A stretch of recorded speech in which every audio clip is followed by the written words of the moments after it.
नमो अर्हन्ताणं नमो सिद्धाणं नमो आयर्याणं नमो अध्यायाणं नमो लोये सव्साहुणम्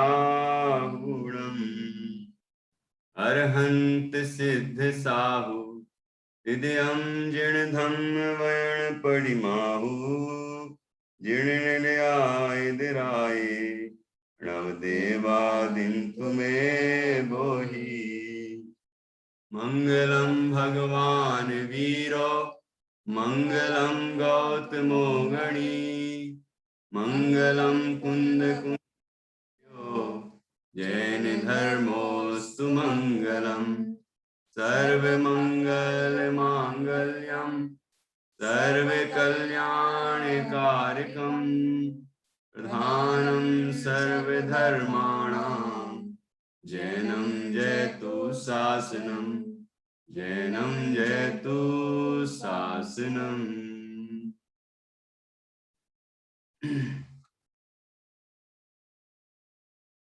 आज हम 2-3 भजन लेने का विचार कर रहे हैं। इसमें एक भजन ये दिख रहा है हमें यहाँ पर, और हमको कछु भय नारे, ये बुद्धजन जी, कविवर पंडित बुद्धजन जी का ये भजन है, और इसको हम अभी पढ़ेंगे। और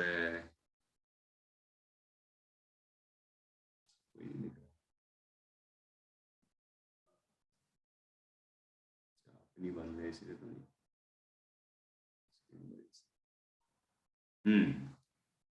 तो देखिए, इसमें हम भजन यहाँ से पढ़ते हैं, और ये भजन की कुछ पंक्तियां तो आपको जरूर याद होंगी, और 1-2 भजन और भी अपन लेंगे आज। हमको कछु भय नारे, जान लियो संसार। हमको कछु भय नारे, जान लियो संसार। जो निगोद में सो ही मुझ में, सो ही मोक्ष मझार। निश्चय भेद कछु भी नाही, भेद गिने संसार। हमको कछु भय नारे, जान लियो संसार। हाँ,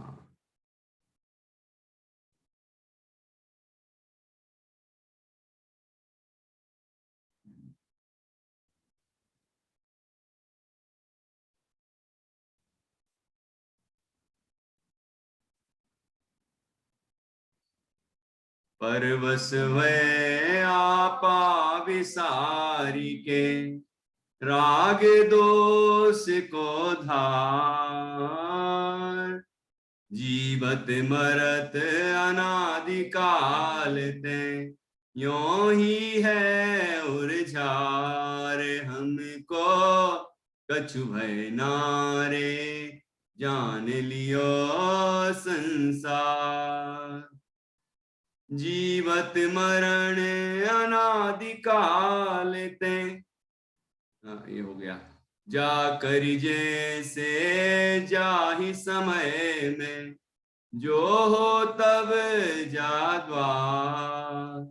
तो बनी है करी है कछु नाही, कर लीनो निर्धार। हमको कछु भय नारे, जान लियो संसार।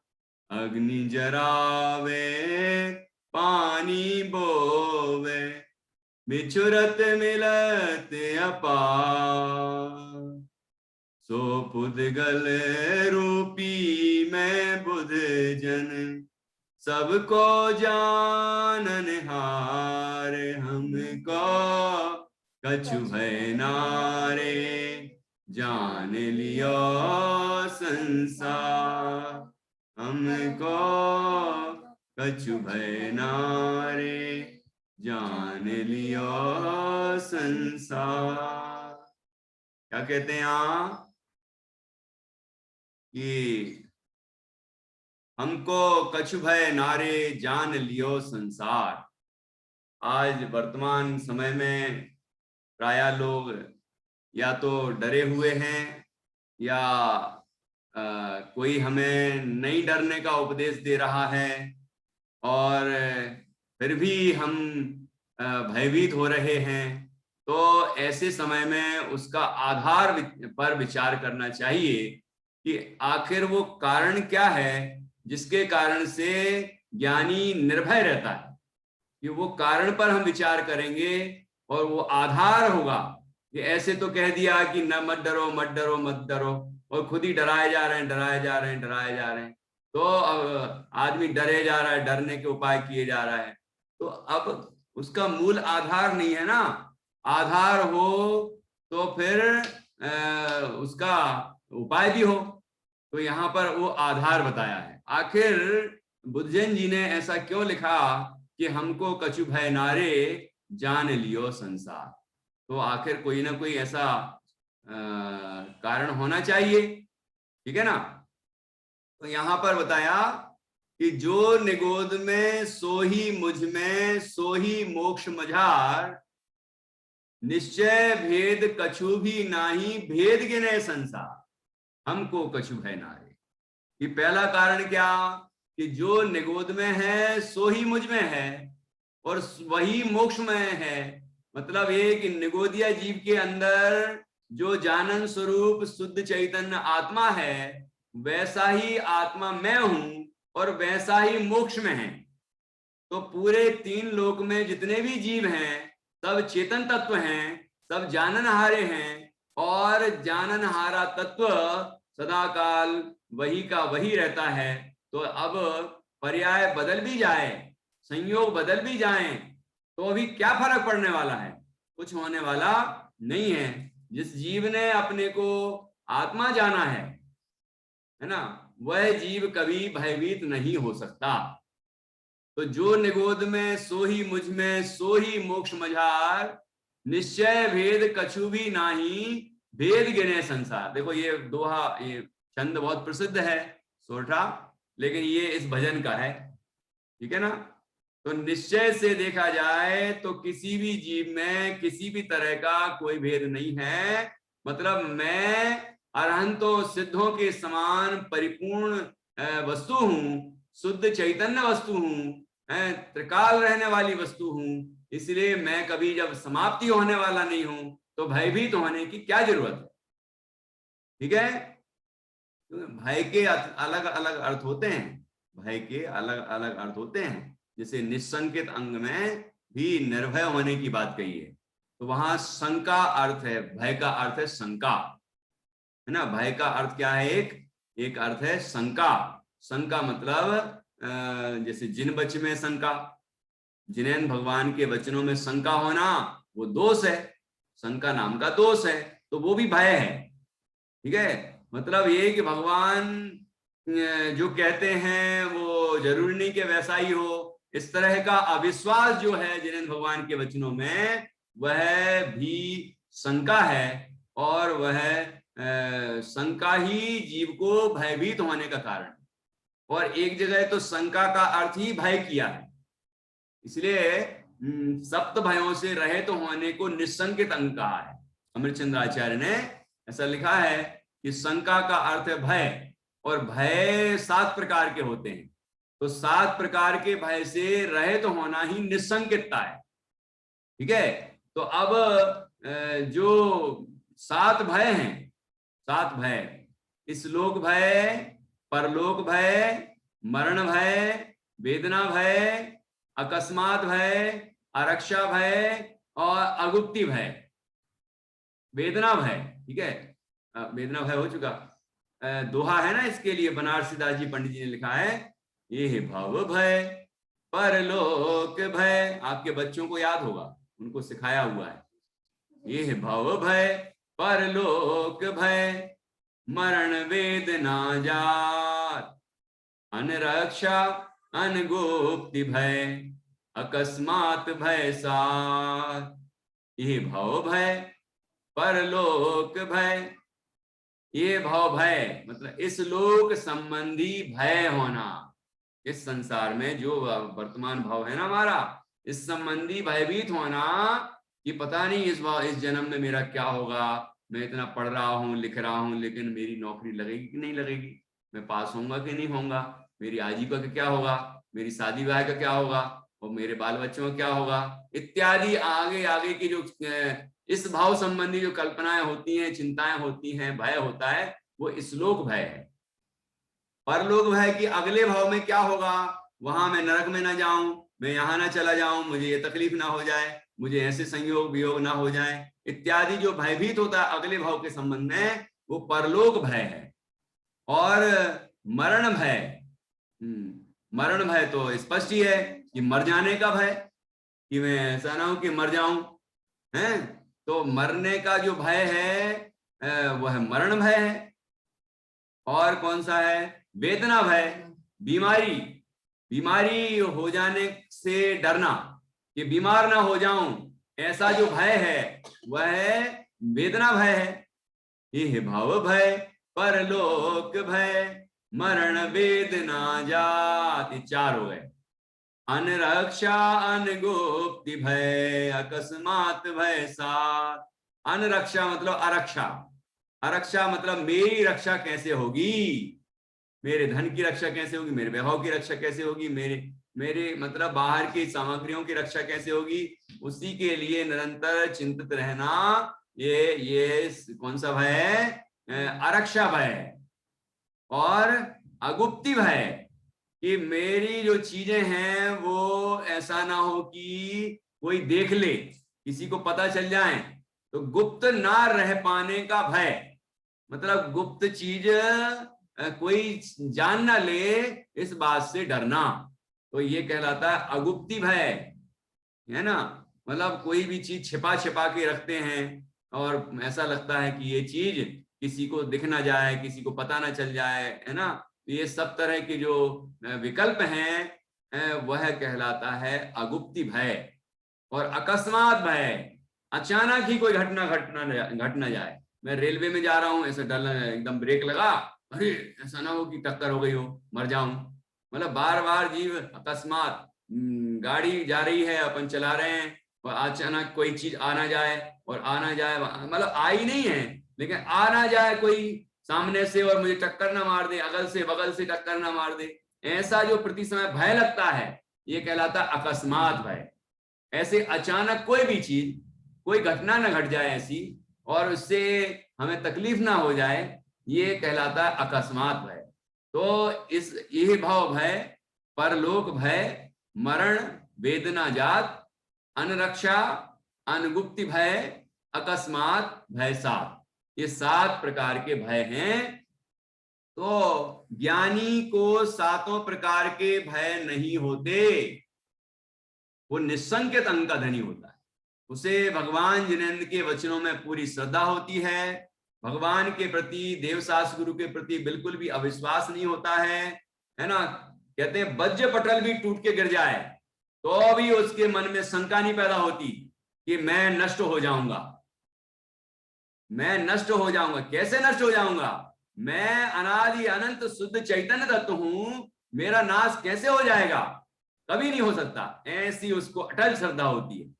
और संयोग का वियोग निश्चित है, संसार दुख रूप है, और जो जैन सिद्धांत अनेक अनेक कहे हैं उन पर उसको आस्था है, किसी भी तरह से वो उनके प्रति शंका नहीं करता, ठीक है, अविश्वास नहीं करता, तो इस तरह से वो निर्भय रहता है।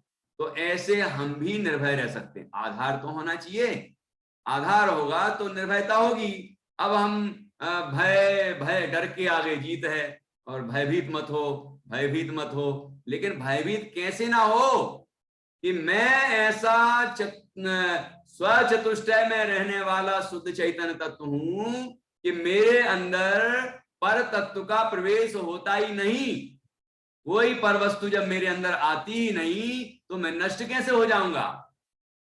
हैं? मुझे कोई डिस्टर्ब कैसे कर देगा? मेरे अंदर कोई प्रवेश कैसे कर जाएगा? मेरे अंदर के जो गुण धर्म शक्तियां वो कोई छीन कैसे लेगा? जब मैं अपने स्वचतुष्टय में ही रहता हूं तो मुझे किसी तरह के भय की आवश्यकता ही नहीं है। तो इस तरह से यहाँ आधार होगा तो भय का अभाव होगा, और आधारहीन हम विचार भी करेंगे कि भय ना हो, भय ना हो, भय ना हो, भय ना हो, हमें नहीं डर लग रहा, हमें नहीं लग रहा डर है, ऐसे कहते रहो, उससे क्या होना है? लेकिन डर क्यों नहीं है वो यहाँ पंडित जी ने बताया। पंडित बुद्धजन जी कविवर हैं, उनने बताया कि वो क्यों नहीं डरते। हमको कछु भय नारे जान लियो संसार, मैंने संसार का स्वरूप जान लिया है, अब मुझे किसी भी तरह का डर है ही नहीं। वस्तु की व्यवस्था को समझ लिया है, अब मुझे भयभीत होने का कोई काम ही नहीं है। क्या क्या जान लिया? कि पहले नंबर तो मैंने जान लिया, जो निगोद में सो ही मुझ में, सो ही मोक्ष मझार, निश्चय भेद कछु भी नाही, भेद गिने संसार। जैसे वह निगोदिया जीव है, हम भी वैसे जीव हैं, और जैसे हम जीव हैं वैसे सिद्ध भगवान भी जीव हैं, विश्व में सभी जीव हैं, और सब अनादि अनंत तत्व हैं, चेतन तत्व हैं, जाननहारे हैं, ज्ञानानंदमयी तत्व हैं। ऐसा मैंने समझ लिया है, मैं भगवान की तरह ही स्वभाव वाला चैतन्य आत्म तत्व हूं, इसलिए मुझे कोई भयभीत होने की आवश्यकता ही नहीं है। बीमारी कहां तक आ सकती है? ज्यादा से ज्यादा शरीर में आ सकती है, आत्मा में तो नहीं आ सकती। तो जब मेरे अंदर आ ही नहीं सकती तो मैं डरूं क्यों? जिसने ये निर्णय किया है वो निर्भय रहेगा, ठीक है। और ऐसे निर्भय रहने वाले जो जीव हैं, जो अच्छे विचार रखते हैं, जो भेद विज्ञान करते हैं, ऐसे जीवों के ऐसा पुण्य भी फलता है कि बाहर में शरीर में भी बीमारियां नहीं होती, है ना। तो ये सहज में होता है। अब पूर्व कर्म का कोई विशेष उदय हो तो कदाचित बीमारी हो भी जाए तो अभी वो भयभीत तो नहीं होगा, है ना। तो पहला बिंदु यहां बताया। अब दूसरा देखिए, पहले अपन टेक फिर से पढ़ते हैं। हमको कछु भय नारे जान लियो संसार, परवश वे आपा विसारी के, राग दोष को धार, जीवत मरत अनादिकाल ते, यों ही है उर्झार, हमको कछु भय नारे। क्या कह रहे हैं? ये तो संसार में हम जो भ्रमण कर रहे हैं उसका कारण क्या है? कारण कोई महामारी नहीं है, कोई दुखी होने का कारण ये बीमारियां नहीं है, ये तो स्वरूप है संसार का, इससे क्या दुखी होना है। लेकिन दुखी होने का कारण क्या है वास्तव में? तो यहां लिखा, परवश है, परवश होकर, पराधीन होकर, कर्माधीन होकर, आपा विसारिके, आपा मतलब अपने आप को, आत्मा को भूल करके, है मैं आत्मा हूं, मैं ज्ञानानंदमयी हूं, मैं सिद्धों के जैसा हूं, ऐसा अपने शुद्ध चैतन्य स्वभाव को भूल करके, जैसा कि छडाला जी में भी लिखा है, मोह महामद पियो अनादि, भूल आपको भरमतवादी। अपने आप को भूलकर यह जीव व्यर्थ में ही मोह के कारण भ्रमण कर रहा है। तो वही बात यहाँ है, पर वश है आपा विसारी के, राग द्वेष, दोष लिखा ना, द्वेष समझना, राग द्वेष को धार, राग दोष को, राग दोष को उधार, राग द्वेष आता वैसे, कि राग द्वेष भावों को धारण करता है, अपने आप को भूलकर राग करता है किसी वस्तु में, किसी वस्तु में द्वेष करता है, ये अच्छी, ये बुरी, ये मेरी हितकारी, ये अहितकारी। जब मैं आत्मा हूं तो कौन सी वस्तु हमारे लिए हितकारी और अहितकारी होगी? जब मेरे चतुष्टय में परवस्तु आती नहीं है तो कौन सी हितकारी और कौन सी परवस्तु अहितकारी होगी?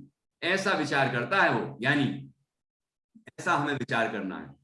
और ऐसा विचार नहीं करता जो, तो परवश है आपा विसारी के, राग द्वेष को धार, जीवत मरत अनादिकाल ते यों ही है उर्झार।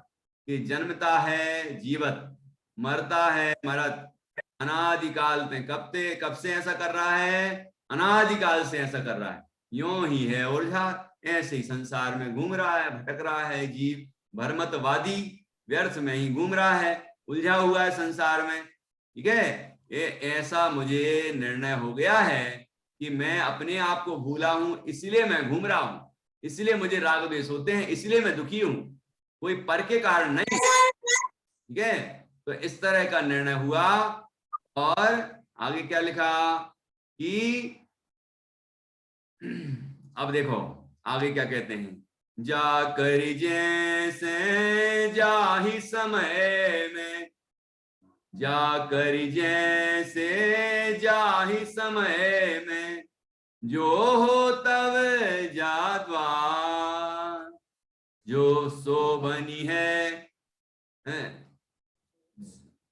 जो होवत जा द्वार। हाँ ठीक है, पाठांतर है, जो हो तब जा द्वार। हो तब है, होवत लिखा है वो भी ठीक है, लेकिन हो तब मूल में हो तब है। हो तब मतलब भवितव्य है, होने योग्य, जो होने योग्य है वही होता है। जाकरी जैसे जाही समय में, जाकरी अर्थात जिस निमित्त से, जाकरी जैसे जिस तरह से, जाही समय में अर्थात जिस समय में। ठीक है, जो होतब, जो होतव्य है, जो होने योग्य है वही जा, जो द्वार वही होता है। सो बनी है टरी है कछु नाही, तो वो तो बनी है मतलब होने वाला तो होगा ही, टरी है कछु नाही, वो टल नहीं सकता है। भगवान नेमिनाथ की दिव्य ध्वनि में आया कि 12 वर्ष बाद द्वारिका जल जाएगी, तो कितने प्रयत्न हुए हैं। अर्ध चक्रवर्ती थे श्री कृष्ण, हैं बलदेव उनके भाई थे, हैं उनकी देवता भी रक्षा करते थे, फिर भी क्या हुआ। और वो द्वीपायन मुनि ने भी सोचा कि हम निमित्त नहीं बनना चाहते, और सब इधर उधर भाग गए, अलग अलग उपाय किए सबने। हुआ क्या है, जो हो तब जा द्वार, सो बनी है टरी है कछु नहीं, जो होने योग्य है वह होगा ही, टलने वाला नहीं है, कितने ही विकल्प कर लिए जाएं। जो हम देखो, आयु कर्म का क्षय होना होगा तो कोई रोक नहीं सकता, और आयु कर्म अभी बाकी है तो कोई मार नहीं सकता, कोई बीमारी भी नहीं मार सकती। ठीक है, इसे छोटी मोटी चीजों से क्या डरना है। कोई बाहर के संयोग, कोई बाहर की चीजें, कोई भी चीज कुछ भी उसमें हमारा बिगाड़ सुधार नहीं कर सकती। जो मेरा होना होगा वही होगा, ये निश्चित है, इसमें कोई शंका की गुंजाइश नहीं है। सो बनी है टरी है कछु नाही, कर लीनो निर्धार। वो क्यों निर्भय है कि इस बात का उनने निर्धार अर्थात निर्णय कर लिया है कि जिस समय, जिस विधि से, जिस जीव का जो होना है वह ही होगा, अन्य प्रकार नहीं होगा, कोई उसको टालने में समर्थ नहीं है। इंदुबा तह जिनिंदुबा, इंद्र भी नहीं टाल सकते और जिनेंद्र भी नहीं टाल सकते। तो ये सुपरमैन बुपरमैन कहां से, काल्पनिक जो चीजें हैं ये कहां से टाल देंगे। हैं लोग बड़ी कल्पनाएं करते हैं कि ये सुपरमैन आएगा, कोई छोटा भीम आएगा, कौन पता नहीं कौन कौन आते हैं, कौन कौन आते हैं वो, अभी वो बालवीर आएगा। बच्चों के दिमाग में अभी से भर दिया है, अभी से दिमाग में भर दिया कि कोई सुपरमैन होता है, कोई अलादीन होता है, तो कोई बालवीर होता है, तो कोई आएगा और हमें बचाएगा। ये सब फालतू काल्पनिक बातें हैं, ये कुछ नहीं होने वाला। ना भगवान आते हैं, ना इंद्र बचा सकते हैं, ना कोई कुछ कर सकता है। वस्तु की व्यवस्था ये है, पंडित जी कहते हैं मैंने इस बात का अच्छी तरह से निर्णय कर लिया है, इसलिए हमको कछु भय नारे, जान लियो संसार। और क्या कह रहे हैं, ये कितना बढ़िया, ये ऐसे निर्धार हो, ऐसे निर्धार करे जी, निर्णय करे, निर्धार मतलब निर्णय। केवल सुन लेने से नहीं होगा, केवल बोल लेने से नहीं होगा कि भैया हमें तो बड़ा श्रद्धान है कि ऐसा ही होगा, ऐसा ही होगा, जो होने होगा सो हो ही जाएगा। मन को तसल्ली देने के लिए बोलना अलग बात है, लेकिन ऐसा निर्णय करना अलग बात है। जो होना होगा सो हो जाएगा, बीमारी से होना होगा तो हो जाएगा, बाद में होना होगा तो हो जाएगा, ये एक कहने की बात है। रोड पे चलते हुए लोग बोलते जाते हैं, कोई भी जो जैन भी नहीं है वो भी बोलते हैं भैया जो होने होगा सो हो जाएगा, आप क्या कर सकते हैं। ये बोलना अलग बात है, लेकिन ये मानना अलग बात है। यहां तो निर्धार करने की बात कर रहे हैं, ऐसा निर्णय करें हम कि जो होने योग्य है वही होगा, कोई भी टालने में समर्थ नहीं है, ऐसा निर्णय मुझे हुआ है, इसलिए हमको कछु भय नारे, इसलिए हमें भय नहीं है कोई। और क्या कह रहे हैं आगे, अग्नि जरावे पानी बोवे, बिछुरत मिलत अपार, सो पुद्गल रूपी मैं बुध जन, सबको जानन हार, हमको कछु भय नारे। अग्नि जलाती है, ये स्वभाव है अग्नि का। पानी बोवे, ये पानी का स्वभाव है, वो बुझाता है ना, शीतल स्वभाव है उसका। अग्नि का स्वभाव जलाने का है, पानी का स्वभाव बुझाने का है। और बिछुरत मिलत अपार, ये सो पुद्गल रूपी, ये पुद्गल का स्वरूप क्या है, बिछुड़ना और मिलना। पूरण गलन पुद्गल, पुद्गल में दो शब्द है ना, पुद्गल पूरण और गलन, ये स्वभाव है उसका। तो वस्तुएं उनके परमाणु मिलते हैं, बनती हैं और बिखरते हैं, तो ये तो होता रहता, पुद्गल का स्वरूप है। तो ये शरीर बिघटेगा, नया शरीर मिलेगा, ये संसार में जब तक रहेंगे ये चलता रहेगा। जिस दिन मोक्ष हो जाएगा तो हम अशरीरी हो जाएंगे, फिर कोई आने जाने का, कोई शरीर मिलने का काम ही नहीं है। समझ आया कि नहीं आया?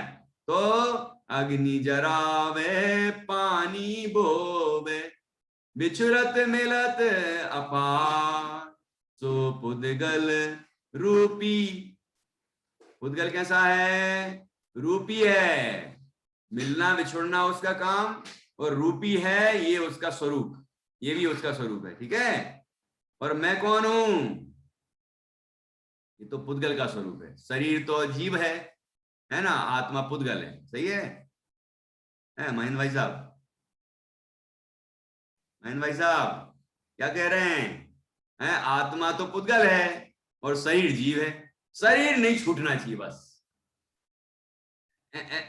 आजकल ऐसे ही चिंतन चल रहा है कि नहीं जीवों का, तो ये उल्टी धारा है। यहाँ क्या लिख रहे हैं पंडित जी, सो पुद्गल रूपी, ये शरीर तो रूपी है तो ये पुद्गल है, ये धन रूपी है पुद्गल है, मकान रूपी है, रूपी है मतलब वर्ण स्पर्श रस गंध वर्ण वाला है, तो पुद्गल है। तो और क्या बचा, बाहर में जो दिख रहा है वो सब क्या दिख रहा है, पुद्गल दिख रहा है। देख रहे जो आंख से वह सब होगा नाश, और अविनाशी निज रूप लख जो है तेरे पास। कि हमारा स्वरूप जो है अविनाशी तत्व है, अरूपी तत्व है, ज्ञानानंदमयी है, वो मेरे पास है, वो मेरा स्वरूप है, वो कभी नष्ट नहीं होने वाला। तो कह रहे हैं कि ये पुद्गल रूपी है और उसका स्वरूप है पूर्ण गलन, मिलना और बिछुड़ना। मकान पुराना होगा, फिर हम उसको फिर पुताई उताई करवा देंगे, जीर्णोद्धार कर देंगे, फिर नया दिखने लगेगा, फिर पुराना होगा, फिर नया होगा। शरीर का भी यही हाल है, मकान का भी यही हाल है, धन का भी यही हाल है, आना और जाना, और सब बाहर की चीजों का यही है, संयोग वियोग, ये सब पुद्गल का स्वरूप है। तो जो स्वरूप है उसको हमने जान लिया तो आश्चर्य नहीं है। अच्छा बताओ, पानी में बुलबुला उत्पन्न होता है, बुलबुला होता है ना, है? तो बुलबुला उत्पन्न होता है तो उत्पन्न होकर नष्ट होता है कि नहीं होता? उत्पन्न होता है, ये तो पक्का है। पानी में बुलबुले आते हैं ना, बुलबुले, तो बुलबुले उत्पन्न होते हैं फिर नष्ट भी होते हैं कि नहीं होते? क्यों चांदनी, है? होते हैं कि नहीं होते हैं? रश्मि बताएगी, होते हैं कि नहीं होते हैं, बताओ। होते हैं, अच्छा ये बताओ, उत्पन्न होके नष्ट होते हैं कि नहीं होते? हाँ होते हैं। तो उत्पन्न होके नष्ट नहीं हो तो आप क्या कहोगे? घोर आश्चर्य है ये, है दुनिया का बड़ा आश्चर्य है ये कि पानी का बुलबुला उत्पन्न हुआ और नष्ट ही नहीं हो रहा। उसको सारी दुनिया देखने आएगी, फिर अजूबा हो जाएगा वो। समझ आया कि नहीं आया? और पानी का बुलबुला उत्पन्न हुआ और नष्ट हो गया, तो आश्चर्य होता है क्या अपन को? कि नहीं। क्यों? स्वरूप है वो, हमने ये जान लिया, इसलिए डर नहीं है। भाई पानी का बुलबुला तो उत्पन्न होके नष्ट होगा ही होगा, इसलिए डरने की क्या बात है, शंका करने की क्या बात है, वो तो हो गई। ऐसे ही ये शरीर मिला है तो छूटेगा ही, ये संयोग मिले हैं तो छूटेंगे ही, हैं ये आत्मा में नई नई पर्याय हो रही हैं, वो तो होंगी और आएंगी और चली जाएंगी। और ये संसार में इस तरह एक गति से दूसरी गति में चतुर्गति में भ्रमण कर रहा है मोह के कारण, तो जब तक मोह रहेगा तब तक तो घूमना ही पड़ेगा। ये स्वरूप है, और जब हम अपने को जान लेंगे तो संसार चक्र छूटना शुरू हो जाएगा। ये स्वरूप, ये भी स्वरूप है। तो ये स्वरूप हमने जान लिया तो हम निर्भय हो गए। जिसने नहीं जाना वो डर रहा है, वो घूम रहा है, भयभीत हो रहा है, अरे भैया ऐसा ना हो जाए, ऐसा ना हो जाए, ऐसा ना हो जाए, अरे ऐसा ना हो जाए, ऐसा ना हो जाए, सोचता है तो हो ही जाता है? और जो ऐसा ना हो जाए, ऐसा ना हो जाए नहीं सोचता, बल्कि अपना काम करता है, अपने हितकारी कार्य करता है, उसे कुछ नहीं होता। और हमारे जो ज्ञानी श्रावक के जो व्रत हैं उसमें ये भी है, अनर्थ दंड व्रत में, कि ये व्यर्थ की जो चर्चाएं हम सुनते रहते हैं टीवियों में, ये टीवी तो वो उसके यहाँ होती ही नहीं, बंद कर देता वो। राग द्वेष कर तार कथा कब हूं न सुनीजे, और अनर्थ दंड हेतु अघतिने न कीजे, है ना अनर्थ दंड व्रत में, कि राग द्वेष की बढ़ाने वाली कथाएं सुनता ही नहीं। और कितने 5 होते हैं अनर्थ दंड व्रत, है ना, बाद में कभी बताएंगे।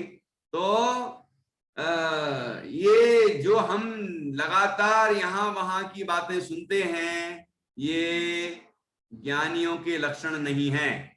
इसलिए व्यर्थ की बातें हम बंद करें और अपने कल्याण की बातें हम सुने और कल्याण करने का उपाय करें। ये ही करेंगे तो हम निर्भय रहेंगे। ये बात इस भजन में बताई है। एक बार वो भजन पढ़ लेते हैं। हमको कछु भय नारे, जान लियो संसार, जो निगोद में सो ही मुझ में, सो ही मोक्ष मझार, निश्चय भेद कछु भी नाही, भेद गिने संसार, हमको कछु नारे, परवश वे आपा विसारिए, रागे दो द्वेष को धार, जीवन रथ अनादिकाल ते, यों ही है उर्चार, हमको कछु भय नारे, जान लियो संसार, जाकर जैसे समय में, जो तब जाद्वार, सो बनी है डरी है कछु नाही, कर लीनो निर्धार, हमको कछु भय नारे, जान लियो अग्नि जरावे पानी बोवे, बिछुरत मिलत अपार, सो बुद्धगल रूपी मैं बुध जन, सबको जानन हार, हमको नारे, जान लियो संसार, मैं बुद्धजन, बुद्धजन, बुद्धजन कवि का भी नाम है बुद्धजन। और बुद्धजन बुद्धिमान जन, ज्ञानी जन, ऐसा सार्थक प्रयोग है यहाँ पर। बुद्धजन कवि, कवि का भी नाम है, और बुद्धजन यहाँ पर ज्ञानी जी को कह रहे हैं। और लिखा है सो पुद्गल रूपी, और मैं बुद्धजन, मैं ज्ञान स्वरूपी, मैं बुद्धजन मतलब ज्ञानी, और सबको जाननहार, कि सबको जानने वाला हूं मैं मात्र। संसार में क्या हो रहा है, कौन कौन सी खबरें आ रही हैं, शरीर में क्या हो रहा है, आत्मा में क्या हो रहा है, सब कुछ मैं केवल जानने वाला हूं। ये राग द्वेष तो मोह के कारण होते हैं, हमारी इष्टनिष्ठ की कल्पनाओं के कारण होते हैं। और जिस समय हम अपने को जाननहारी अनुभव करने लगेंगे, उस समय ये राग द्वेष उत्पन्न होना बंद हो जाएंगे। इस तरह हमें निर्भय रहने का क्या आधार होना चाहिए, इस तरह हम विचार करें, और निर्भय, सच्चे अर्थों में हम निर्भय हो पाएंगे। ठीक है। हाँ, कुछ पूछना है क्या महिमा को? पूछिए। पंडित जी, जागरी जैसे जाही समय में जो हो तब जा द्वार, जा द्वार मतलब क्या है? जो हो तब जा द्वार मतलब जो हो तब जा द्वार मतलब जिस द्वार से, मतलब जिस तरह से, जिस कारण से, है ना। ये 5 समय आ गए, जिस द्रव्य का, जिस क्षेत्र में, जिस काल में, और जिस निमित्त से जो होने योग्य है वह होता है, ऐसा यहाँ पर समझिए। तो जा द्वार मतलब जिस रास्ते से, मतलब जिस निमित्त के द्वारा। ठीक है। तो जाकरी मतलब जिसका, जैसे मतलब जिस तरह, जाही समय में अर्थात जिस समय, जो हो तब जो होने योग्य है, और जा द्वार जिस रास्ते से मतलब जिस निमित्त के माध्यम से होने योग्य है, सो बनी है वही होता है। टरी है कछु नहीं, वह टल नहीं सकता है। और इस बात का कर लीनो निर्धार, इस बात का मैंने निर्णय कर लिया है, इसलिए हमको कछु भय ना रे, इसलिए कोई भय नहीं है। ठीक है। हाँ, इस तरह से यहाँ पर बताया गया है। हाँ, ठीक है। चलिए, अब मैं एक भजन और सोचा था, वो आगे है। कहाँ है? दौलत राम जी का ये इसमें दिया है। अपनी सुध भूल आप दुख उपायो, 122 नंबर।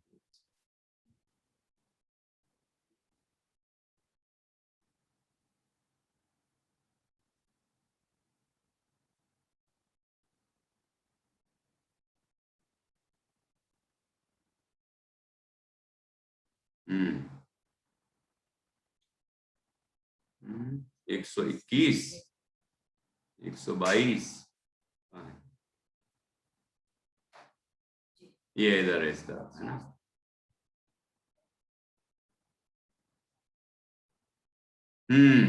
दिखा आपको 122 पेज पर, अपनी सुध भूल आप दुख उपायो। इसमें बहुत सुंदर सुंदर उदाहरण भी दिए हैं, उसको हम पढ़ते हैं, देखिए। अपनी सुध भूल आप दुख उपायो, अपनी सुध भूल आप दुख उपायो, जो सुख नभ चाल विषय नलिनी लटकायो, अपनी सुध भूल आप दुख उपायो, अपनी सुध भूल आप। क्या कहा? अपनी सुधि अर्थात भूली, अपनी सुध को भूल गया, मतलब अपनी समझदारी को, अपनी जो समझ है ना, समझ को भूल गया। और क्या हुआ? आप दुख उपायो, और स्वयं ने ही दुख को उत्पन्न किया है। अपनी सुध भूल आप, अपने, अपनी सुध मतलब अपने आप को भूल गया, कि अपने स्वभाव को भूल गया, कि मैं तो चेतन तत्व हूं, मैं अनादि अनंत तत्व हूं, मैं सिद्ध की जाति का तत्व हूं, मैं ऐसा मैं ऐसा शुद्ध चैतन्य आत्मवस्तु हूं, ऐसा मैं हूं। लेकिन ऐसा अपने आप को भूल जाए तो होगा, आप दुख उपायो। किसने दुख दुख दिया हमें? किसी ने दुख दिया है क्या हमें? कि किसी ने दुख दिया नहीं है, हम अपनी भूल से दुखी हो रहे हैं, है ना, लिखा है कि नहीं? और अभी तो इतने, अभी पिछला भजन भी था उसमें भी ये बात कही, और मोह महामद पियो अनादि, भूल आपको भरमतवादी। अपने आप को भूला, इसीलिए बैर से भ्रमण कर रहा है जीव। ठीक है, तो यहाँ कह रहे हैं अपनी सुध भूल स्वयं यह जीव अपने आप को भूलकर, अपने स्वभाव को भूलकर, अपने ज्ञानानंदमयी स्वभाव को भूलकर आप दुख उपायो, कि स्वयं ने ही अपने दुखों का उपाय किया है, मतलब स्वयं ने ही अपने को दुखी किया है। हमारे दुखों के कारण हम स्वयं ही हैं, कोई परवस्तु नहीं है। और इसका उदाहरण देखिए, कितना सुंदर उदाहरण दिया है। क्या उदाहरण है? देखो क्या लिखा, ज्यों सुख नभ चाल विसरी नलनी लटकायो। क्या कहा? जैसे सुख मतलब तोता, नभ चाल विसरी अर्थात आसमान में, नभ मतलब आसमान, आसमान में उड़ने की जो उसका स्वभाव है, चाल मतलब स्वभाव है, उसको विसरी मतलब भूल गया, और नलिनी लटकायो, और नलिनी में लटका हुआ है। ये क्या मतलब है इसका? कि जैसे एक पेड़ है, एक पेड़ पर आपने देखा होगा कि तोता जो है, पेड़ में क्या, पिंजरे की बात करते हैं, पिंजरे में वो ऐसी एक ऐसी क्या बोलते हैं, रॉड सी लगी रहती है ना, तार, उस तार पर तोता बैठा रहता है, और बैठा बैठा वो अपनी हरकतें करता रहता है। फिर कभी वो ऐसा लटक जाता है उल्टा, तो पैर ऊपर और वो खुद नीचे, ऐसा लटका रहता है। ठीक है, तो अब लटका है, इतने में कोई ने मान लो पिंजरा खोल भी दिया, तो अभी नहीं उड़ता वो। क्यों नहीं उड़ता? क्योंकि वो सोचता है, अरे मैं यहां से यदि ये छोड़ दूंगा तो मैं नीचे उल्टा गिरूंगा। अब थोड़ा सा अपन ऊपर जाएं, मतलब कोई पेड़ है, उस पेड़ की डाली पर वो तोता बैठा था, और बैठा बैठा वो उल्टा लटक गया। अब उल्टा लटका है, तो उल्टा लटका लटका अब ये सोच रहा है, अरे मैं डाली छोड़ दूंगा तो मैं तो नीचे जमीन में गिर के मर जाऊंगा। क्या क्या भूल गया वो? ज्यों सुख नभ चाल विसरी नलनी लटकायो। जैसे सुख मतलब तोता, नभ चाल अपने आसमान में उड़ने की जो उसका जो स्वभाव है उसको भूल गया। कि वो ये नहीं सोच रहा कि मैं वहां डाली छोड़ूंगा और पंख फड़फड़ाऊंगा तो मैं तो उड़ जाऊंगा, मैं कोई मरने वाला थोड़ी हूं, गिरने वाला थोड़ी हूं, मैं तो उड़ के आसमान में उड़ जाऊंगा। ठीक है, लेकिन इस स्वभाव को भूल गया वो।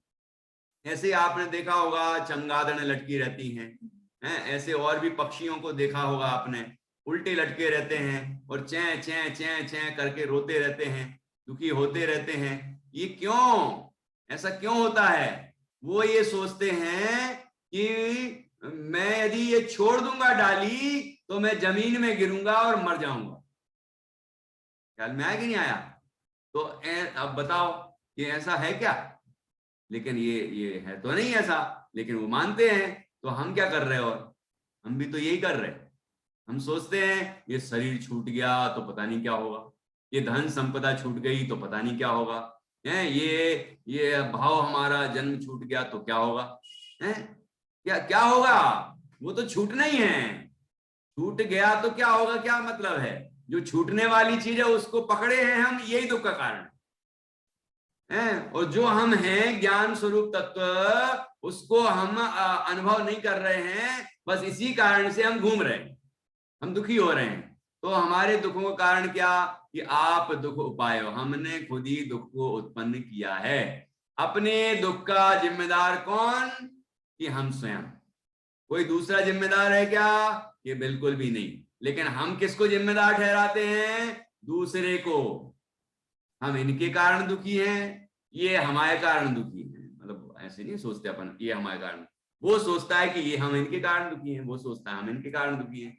कोई इसलिए दुखी है कि घर में कोई चीज की सामान की कमी है, कोई किसी और कारण से दुखी हो सकता है। मतलब पर के कारण से दुखी मानता है अपने आप को, जबकि पर पदार्थ मेरे आत्मा में प्रवेश कर ही नहीं सकता तो मुझे दुखी कैसे करेगा?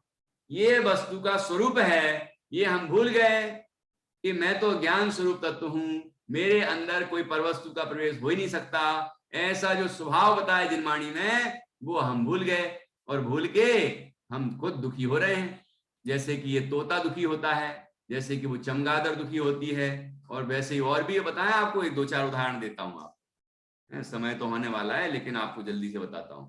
जैसे आपने सुना होगा बंदर, बंदर को कैसे पकड़ते हैं लोग। ऐसा एक डिब्बा बनाते हैं और उसमें एक चना भर देते हैं और उसमें एक गोल गोल छेद कर देते हैं। फिर जितने में वो बंदर का हाथ तो जाए, लेकिन वो जैसे ही उसके अंदर के चने को हाथ से पकड़ता है तो मुट्ठी बन जाती है, और मुट्ठी सहित वो निकल नहीं सकता। समझ में आया कि नहीं आया?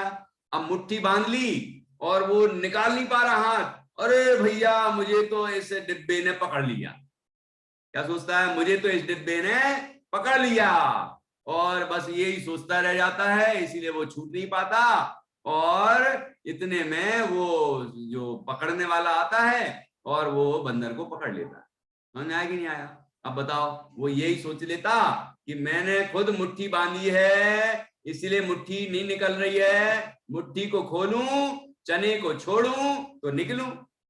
हैं? ऐसे ही मैं ये परिवार मेरा, ये धन मेरा, ये संपदा मेरी, ये वैभव मेरा, ये शरीर मेरा, इनको सबको हमने पकड़ के मुट्ठी बांध रखी है।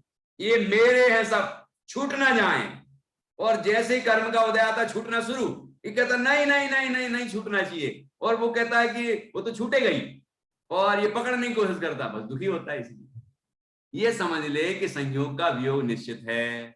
आयु जब तक है तब तक हम इस शरीर में हैं, आयु क्षय होते ही शरीर छूटेगा ही छूटेगा, हम यहाँ से निकलेंगे ही निकलेंगे।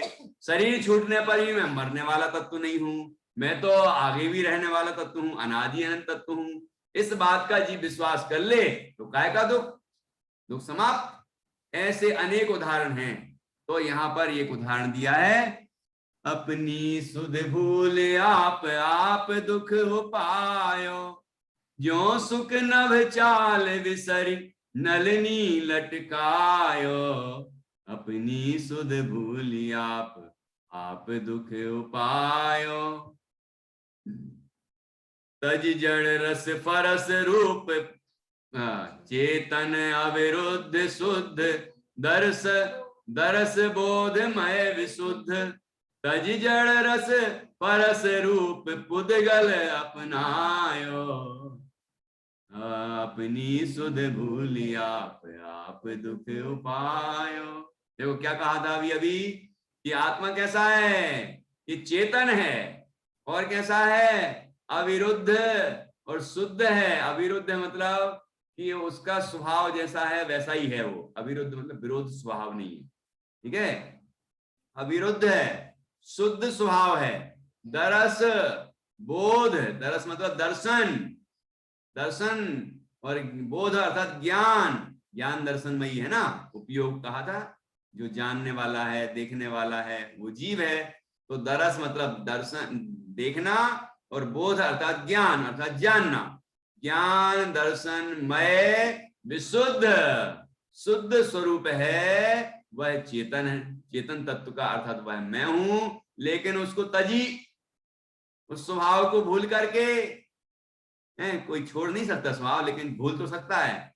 तो फिर क्या किया हमने कि अपने ऐसे चेतन स्वभाव को तो भूल गया, ज्ञान दर्शनमयी आत्म तत्व को तो भूल गया, और क्या किया?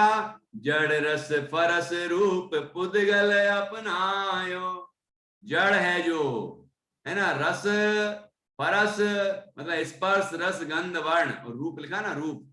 तो स्पर्श रस गंध वर्णमयी जो अचेतन जड़ तत्व है, ऐसा जो पुद्गल है, उसको मैंने अपना लिया, उसको अपना मान लिया। शरीर को, मन को, वाणी को, मकान को, रोटी को, कपड़ा को, मकान को, सब पर पदार्थों को अपना मान लिया, इसीलिए मैं दुखी हो रहा हूं।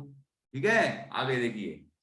इंद्रिय सुख दुख, इंद्रिय सुख दुख में नित्य पाग राग रूख। ये लय बदल रही कि फिर से पढ़ता हूँ। चेतन अविरुद्ध शुद्ध इंद्रिय सुख दुख में नित्य, पाग राग रुख में चित्त, दायक भव विपत्ति वृंद, बंध को बढ़ायो, अपनी सुध भूलि आप दुख उपायो, अपनी सुध भूलि आप। इंद्रिय सुख दुख में नित्य, पाग राग रुख में चित्त, क्या कह रहे हैं? दायक भव विपत्ति वृंद, बंध को बढ़ायो। कैसे बंध बढ़ता है? देखिए, इंद्रिय सुख, इंद्रिय सुख में ही जीव, इंद्रिय सुख मतलब पंच इंद्रिय के विषय है ना, उनमें वास्तव में तो दुख है, नित्य दुख है, लेकिन इंद्रिय सुख जो हमें लगते हैं ना, तो इसलिए सुख लिखा। पंच इंद्रिय के विषय हमें सुखरूप लगते हैं, इसलिए इंद्रिय सुख लिखा, लेकिन उनमें नित्य दुख है, दुख है। और उसी में पाग राग रुख में चित्त, कि अपने चित्त को उसके ही प्रति राग द्वेष में, रुख मतलब होता है द्वेष, तो उसके प्रति राग और द्वेष में ही अपना चित्त को पागा रहता, मतलब लगाए रखता है, लीन रखता है। जैसे अपन पाग बनाते हैं ना, गुड़ पाग, वो क्या कौन कौन से पाग होते हैं, तो पाग देते हैं, मतलब उसमें उस चीज को एकदम मिला देते हैं बढ़िया। ऐसे ये जीव इंद्रिय सुख में ही राग द्वेष करता है, उसी में ही लीन रहता है, उसी में ही लीन रहता है। तो ये बात लिखी है। और इससे क्या होता है? इससे जीव की दायक भव विपत्ति वृंद, की वृंद मतलब समूह, विपत्तियों के समूह ही इस भाव में हमारे बढ़ते ही जाते हैं। उसको ही बढ़ाने वाला है, उसको ही देने वाला है राग द्वेष। इंद्रिय सुख में ही जो दुख रूप है, लेकिन उसमें ही निरंतर सुख मानता है, उसमें ही राग द्वेष करता रहता है ना, ये विषय अच्छे, ये विषय खराब, है ना, इस तरह करता है। तो यह विपत्तियों को ही बढ़ाने वाले हैं, और बंध को बढ़ायो, और बंध, इससे कर्मों का बंधन होता है, और ये जीव संसार में ही घूमता रहता है। ठीक है। अब चाहे दाहे दाहे, त्यागो न ताहि चाहे, समता सुधा न गाहे, जिन निकट सो बतायो, अपनी सुध भूलि आप दुख उपायो। क्या कहा कि चाहे दाहे दाहे, ये चाह की जो दाह है ना, चाह मतलब वस्तुओं को ये मिल जाए, ये मिल जाए, ये मिल जाए, ऐसी अंदर में जो चाह होती है वो जीव को दाह मतलब जलाती है, तकलीफ देती है। त्यागो न ताही चाहे, कि अब उसको ताही मतलब उसको त्यागना ना चाहे, नहीं त्यागना चाहता, मतलब जो चाह है वही दुख का कारण है, और उसी को वो छोड़ना नहीं चाहता। भाई इच्छा है, चाह मतलब इच्छा, इच्छा को नहीं छोड़ना चाहता, इच्छा को पूरी करना चाहता। अब पूरी कैसे होगी? कभी नहीं होगी, किसी की नहीं हुई, तो हमारी कैसे होगी? तो लेकिन वही कोशिश करता रहता है, इसलिए दुखी है। और समता सुधा न गाहे, जिन निकट सो जो बतायो, कि जिनेंद्र भगवान ने जिसे बताया है, ऐसा ऐसी समता रूपी अमृत का पान नहीं करता, इसीलिए यह जीव संसार में भ्रमण करता है और दुखी होता है। ठीक है। और क्या लिखा आगे?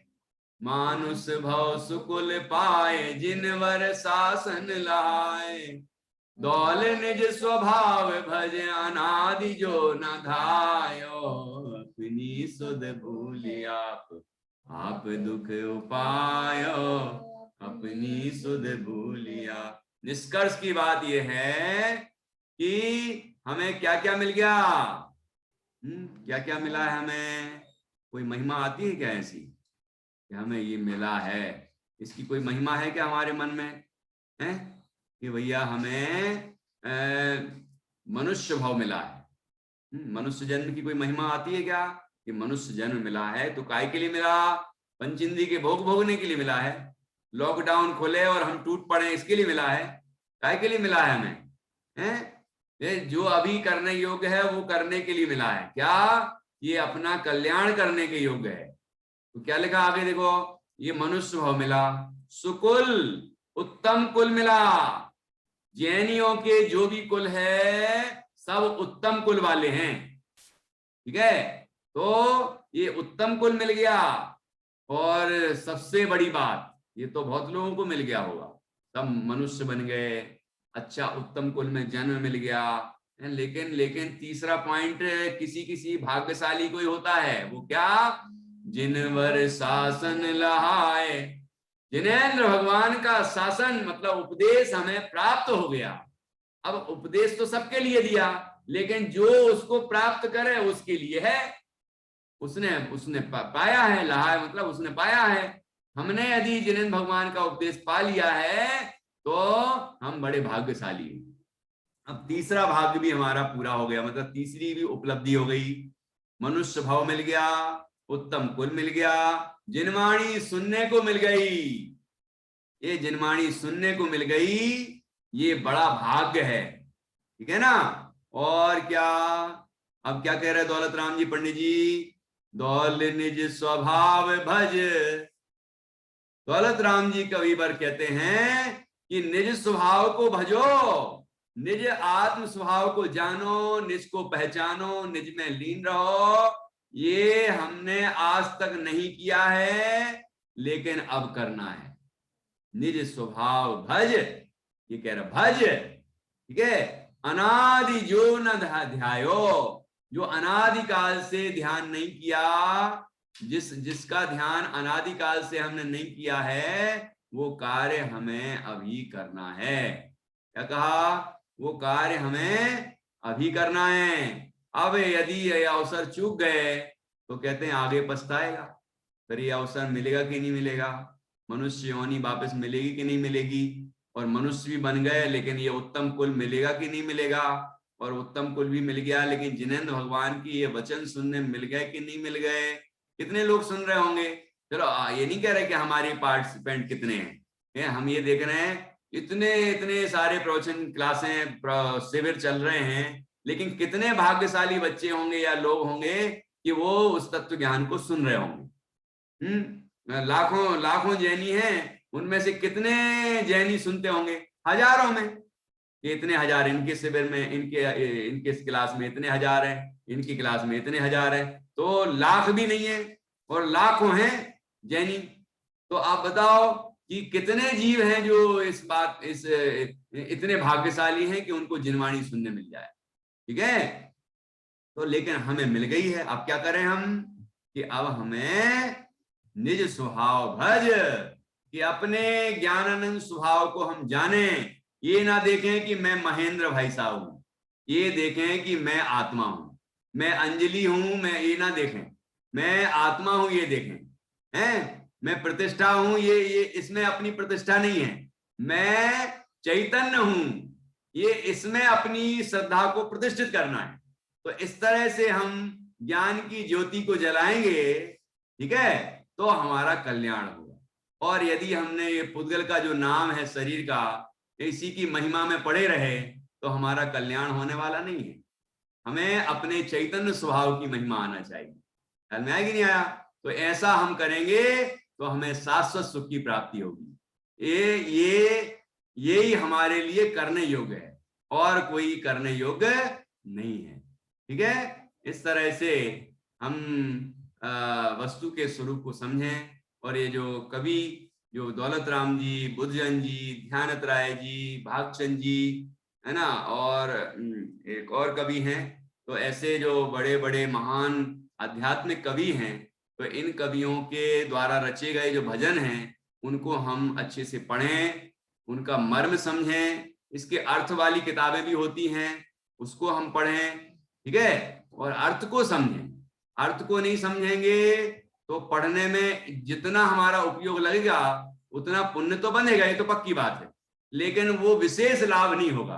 विशेष लाभ क्या है? कि विशेष लाभ इसको पढ़ने का ये है कि हमारे अंदर ये प्रेरणा जागृत हो कि अरे मैंने आज तक ये काम नहीं किया, बस तब मिला हमें मनुष्य कुल मिला, मनुष्य भाव मिला, उत्तम कुल मिला, जिनेन्द्र भगवान के वचन भी सुनने मिले, लेकिन मैंने आज तक अपने चैतन्य स्वभाव का अनुभव नहीं किया। जो अनादि जो न ध्यायो, लिखा ना, जो अनादि से नहीं किया वो हमें इस भाव में करना है। इसलिए लॉकडाउन खुलने की तैयारी ना करें कि हम कहां कहां जाएंगे, ये ना सोचें। ये सोचें कि जब खुलेगा तो खुलता रहे, वो खुलना और बंद होना वो करता है। मेरे जो ज्ञान के कपाट हैं वो खुल जाएं, वेद ज्ञान की कला प्रकट हो जाए, आनंद के द्वार खुल जाएं अंदर के। तो ये उपाय हमें करना चाहिए, और ये उपाय यदि हमने कर लिया तो ही हमारा भविष्य उज्जवल है। हमारे अच्छे दिन आ गए समझ लो, क्योंकि अच्छे दिन सिद्धों के ही आते हैं, बाकी तो सब बुरे ही बुरे दिन हैं। तो हम सभी सिद्धत्व की प्राप्ति के लिए निरंतर प्रयत्न करें और परम आनंद पाएं, यही मंगल भावना है। अब अपन संक्षेप में जिनवाणी स्तुति कर लेंगे। हमारे यहाँ लाइट नहीं है तो जिनवाणी स्तुति कर लेंगे और इस तरह आज की चर्चा पूरी करेंगे। कल का भजन कल जो हुआ था और आज जो हुआ है, समय ज्यादा हो गया, तो कल आप थोड़ा सा अपन एक आध भजन, एक दो भजन और लेने का मन है, मतलब कल तक भजन और लेंगे, फिर एक नया विषय शुरू करेंगे हम। मुझे सुझाव आया है परमानंद स्तोत्र का, और मुझे भी लेने का मन था पहले से भी, तो वो विषय हम अब शुरू करेंगे। परमानंद स्तोत्र ज्यादा बड़ा नहीं है लेकिन बहुत जोरदार है, बहुत जोरदार है। तो वो हम इसके बाद लेंगे। तो आप और लोगों को जो आपके परिचित हों उनको भी आप बता दें, मैं सूचना भी डालूंगा, तो जिससे जिनको लाभ लेना हो, परमानंद स्तोत्र का सुनना हो, वो सुन सकते हैं। ठीक है, चलिए तो जिनवाणी स्तुति कर लें। निज निधि निज में बताई, यह अनंत उपकार है, उसके लिए जिन वाणी माँ को वंदना सतवार है, वंदना सतवार है, वंदना सतवार। सभी 9 बार नमोकार मंत्र के माध्यम से काय उत्सर्ग करेंगे। मैं यहाँ से मीटिंग